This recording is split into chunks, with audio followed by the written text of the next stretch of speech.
You're listening to Full Circle Weekly News of the open source community presented by Full Circle Magazine. These articles are compiled by Eric the Unready, and I'm your host, Moss Bliss. This is episode 475, covering week 30, July 20th to 26th, 2026.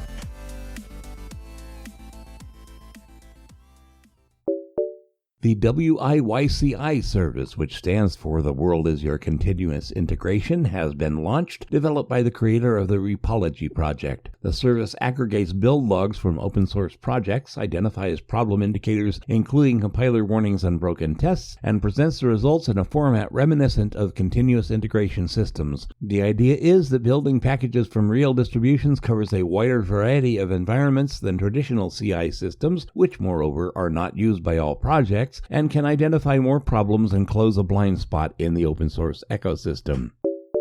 The Hyperland 0.56 compositing server using the Wayland protocol is now available. The project focuses on tiling windows, but also supports classic freeform window placement, tabbed window grouping, pseudo-tiling mode, and full-screen window expansion. The code is written in C++ and distributed under the BSD license. Features for creating visually appealing interfaces include gradients in window frames, background blur, animation effects, and shadows. Plugins can be added for expanded functionality, and socket-based IPC is provided for external control. Configuration is handled via a configuration file with changes updated on the fly without restarting. Other notable features include dynamically created virtual desktops, on-screen layout modes, global hotkey handling, and touchpad or touchscreen gesture control.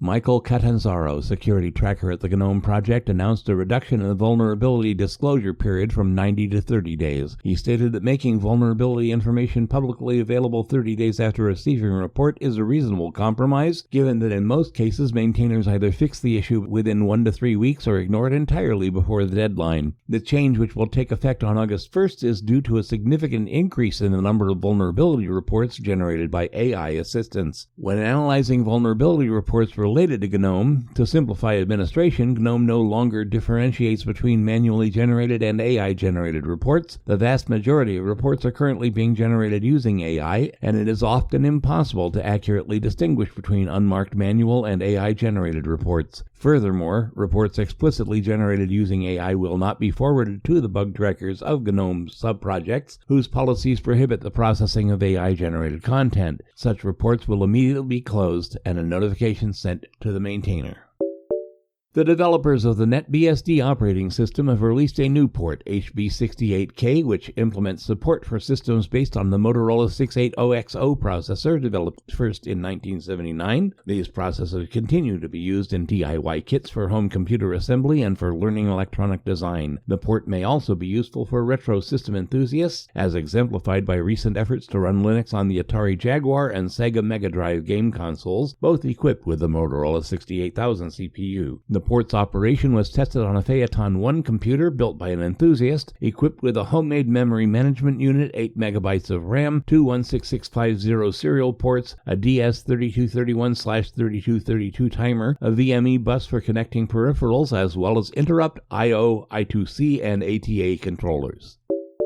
OBS Studio 32.2, a package for streaming, compositing, and recording video, has been released. The code is written in C and C++ and distributed under the GPL v2 license. Builds are available for Linux as Flatpak, Windows, and Mac OS. A distinguishing feature is its modular architecture, which separates the interface from the core of the program. Support for transcoding source streams, capturing gameplay video, and streaming to PeerTube, Twitch, Facebook Gaming, YouTube, Dailymotion, and other services is available. Hardware acceleration mechanisms can be used to ensure high performance.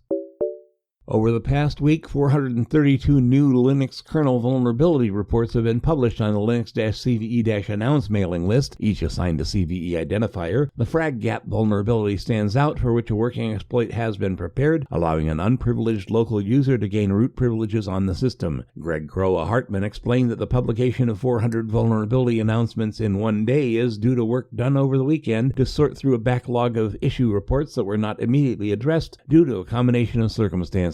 Greg estimates the increased vulnerability discovery activity driven by AI has been intensifying recently and will continue for at least the next 18 months. Since tracking individual issues independently is quite difficult at the current pace, Greg recommended that users rely on distribution support teams to promptly install all available updates.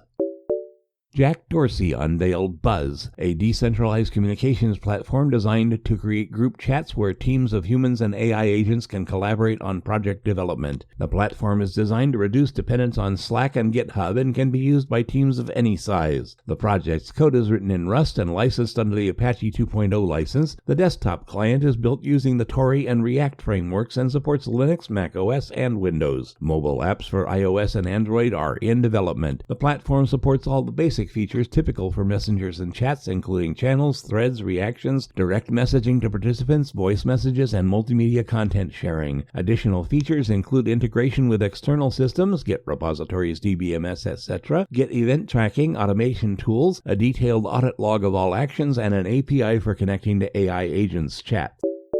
Fedora Linux 45, scheduled for release in fall of 2026, plans to enable the use of the Anaconda WebUI web interface for remotely managing the installation of atomically updated Fedora Atomic desktop images. If approved by the steering committee, users will be able to boot Fedora on the target system with the inst.webui.remote option and manage the installation via a web browser on another computer with PIN authentication and traffic encryption.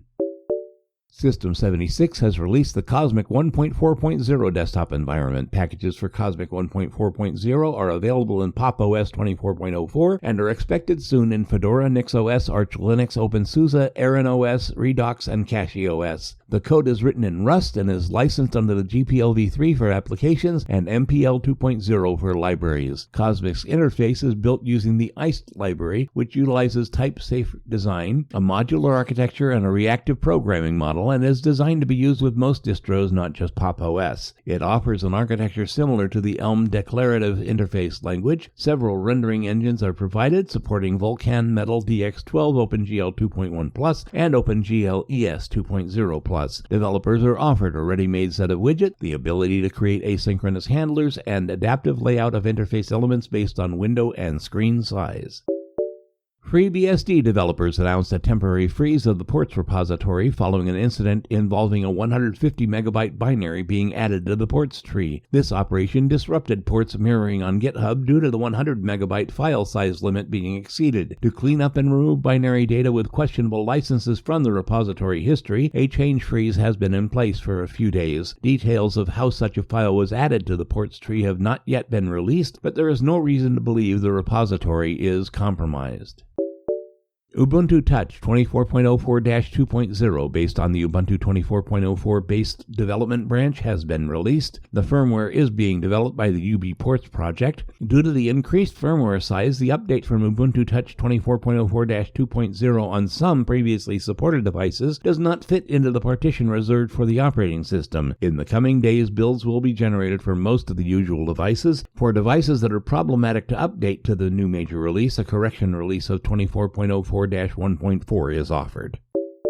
The Debian project has announced a general resolution vote among developers on the use of large language models and AI tools in the distribution's development process. Approximately 1,000 developers involved in package maintenance and supporting the Debian infrastructure are eligible to vote. This issue covers only the use of AI in Debian, work on packages, Debian developed projects, web resources, translations, documentation, and official correspondence, and does not affect upstream projects using AI, the delivery of AI-related packages, or the acceptance of patches created in upstream projects using AI. Two options are proposed for the vote: prohibit the use of AI and allow AI under certain conditions.